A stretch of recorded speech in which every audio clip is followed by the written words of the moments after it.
community, it's Kenyatta in for your weekly Facebook Live, and today I'm talking about one of the number one reasons why we see couples in couples counseling, right? So as you can imagine, we get calls every week for people that are wanting to come to couples counseling, and oftentimes our team will ask, well, what's going on in your relationship that's leading you to come to counseling? That way the counselors know what it is that they're coming to work on with that couple, what that couple is facing, so we have a better idea of how to serve them. One of the things that inevitably a lot of our couples say is that they feel like they're not being heard in their relationship. They feel like they're saying the same things over and over to their mate, and they might as well be speaking a foreign language because their mate is not doing anything to resolve this issue, or their mate is literally not listening to them. So one of the number one reasons why people come to counseling, put this in your head, is because they feel like they are not being heard. So these are the questions to ask yourself if you're curious to know if this is you. All right. Number one, do you feel like your mate is always on their phone? Do you feel like you are disconnected from your mate more often than not? Do you feel like it's hard to open up to your mate because in the past arguments typically break out, so you feel like I'm not even going to say anything? Are you struggling with feeling valued in your relationship, like your mate doesn't even appreciate all that you do? And then last one is, do you feel like you're at your breaking point in your relationship? If either of these questions make you feel like, yes, this is exactly what's going on for me, this video is for you. So if you're feeling like it's hard for you to feel heard in your relationship, I'm going to give you 3 tips to consider that can help you to feel more heard if you have not decided to sign up for counseling, or you have not decided to engage in another intervention. My hope is that this video will help you to get to a place of at least feeling like you can connect with your mate. All right. First things first is identifying your truth, right? In order for you to share your feelings with your mate, you have to be clear about what they are. You have to be able to identify your thoughts, your feelings, your emotions, the things that have been going on for you on the inside. Sometimes I'll see that a couple will come to counseling and they just turning their backs on each other, having feelings of resentment and just disagreeing with their mate, but they haven't really assessed what it is that they feel on the inside. They haven't gotten clear about the emotions that they feel or the things that are going on for them. They haven't identified their truth. And so oftentimes I have to ask questions, get some insight, pull some things out for that person to be able to even express verbally what it is that's happening for them, that's been going on for them in their world. So one thing that I can say is journaling can really help you to sort out your thoughts, your feelings, your emotions, what's been going on for you. Because oftentimes we're going day to day and we're not even considering these things. We're not even really sitting and taking the time to really dissect what it is that is happening for us on an emotional level, right? So number one is identify your truth. Number 2 is manage those negative thoughts, feelings, emotions, and practice some self-control. So after not feeling heard for so long, sometimes couples develop feelings of anger and resentment and frustration, and it comes out in the way that they communicate with their mate because they are sarcastic, or they're saying mean comments, they're name calling, they're getting into arguments, and they're becoming explosive. And this is oftentimes a lack of self-control, or because that person is having a hard time managing their emotions. And this can lead to more harm than good. So it can be difficult to contain these negative emotions when you feel unheard and undervalued. So as a therapist, I understand that on a different level than your mate may, right?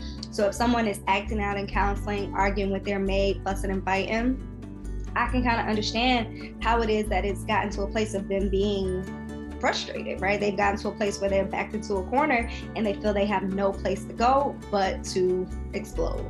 But sometimes your mate may not understand that. They may not have that level of empathy or be able to validate those reactions in that way. So my suggestion is, if you find that you are being explosive with your mate and you find that you have been shutting down, it's maybe a sign that you're not managing your emotions properly. It could be that you're not practicing self-control in a proper way. It could be that your stress levels are through the roof and you're not doing what you need to do to take care of yourself. So if this is you, you know I'm talking to you. The last thing to consider if you feel like you're not being heard is keep this in mind, and you may not like it, but it's true. You are not always right.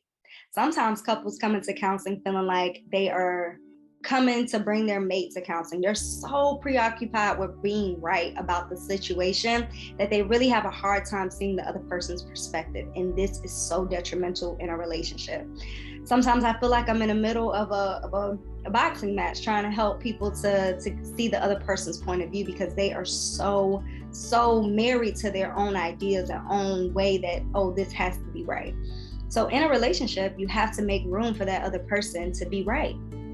You have to make room for you guys to come up with a mutual solution that works well for the both of you, versus being so committed to what it is that you think is right. So you have to hold space for what it is that your mate may believe or think, right? So oftentimes I see this in finger pointing, blaming their mate for the chaos in the relationship, rather than taking responsibility for what it is that they're doing themselves, right? So it's not about right or wrong. It's about mutual respect, a joint solution to a problem. It's time to step out of being right and hold space for your mate to express what it is that they feel on the inside, so that they can make space for you. All right. So just to reviews for you guys, if you're feeling like you're not being heard, these are the things to do. 1, identify your truth. Number 2, manage your emotions and practice some self-control. And if you're finding that that's hard for you, it may be time for you to get some individual counseling if that's been a struggle for you over time, or it's developed to be a struggle for you. And then number 3 is remember that you're not always right. Okay. So like I said, this is one of the number 1 reasons why couples come to counseling. And I want to remind you guys that you can get support for this if you're finding that you and your mate can't get on the same page. So I want to let you guys know that if this is something that has been plaguing your relationship for months, for weeks, even for years for some couples, I want you to know that it's time for you to sign up for our marriage retreat. We are literally going to Aruba to work with couples on how to communicate more effectively, how to get their point across to their mate, how to resolve arguments more effectively, how to get to a place where they feel more connected to their mate after having some intensive workshops with us, right? So we are putting together all of the details of the retreat. We are so excited to invite 10 couples. It's limited to 10 couples.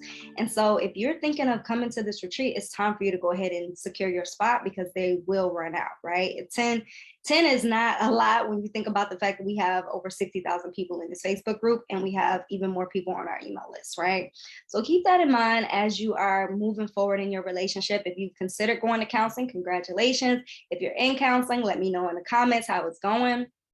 If you want to know more about this retreat, let me know, and I'll provide you with more details about some of the things that we're going to be going over. But I know for a fact communication is one of the number 1 reasons why couples fall apart and why relationships don't work, is because people have a hard time talking to each other properly and coming to resolutions in an easy way, because for so long they feel like they haven't been heard, that they've gotten to a place of resentment, frustration, withdrawing from the relationship, you name it, it's happening. And so in this couples retreat, we're going to help to break down those barriers and change the way that couples think about resolving issues, and change the way that you relate to your mate and feel about your mate overall. Our goal and our guarantee is that you're going to walk away a happier, healthier, stronger couple after spending 3 days with us in Aruba. So guys, the details about it are in the comments. If you want to know more, let me know in the comments that you want to know more about this, and I'll provide you with even more details about some of the things that we're going to be covering. Again, it's only open to 10 couples. The doors will be closing soon because we only have so much room, and we got to start getting everything ready for Aruba. So thank you guys so much for watching. And remember, the questions to ask yourself is, are you feeling like you're at your breaking point? Do you feel unheard? Do you feel undervalued? If that's true, consider these 3 things that I talked about in this video, and consider checking out our couples retreat. All right, guys, enjoy the rest of your week, and thank you so much for watching.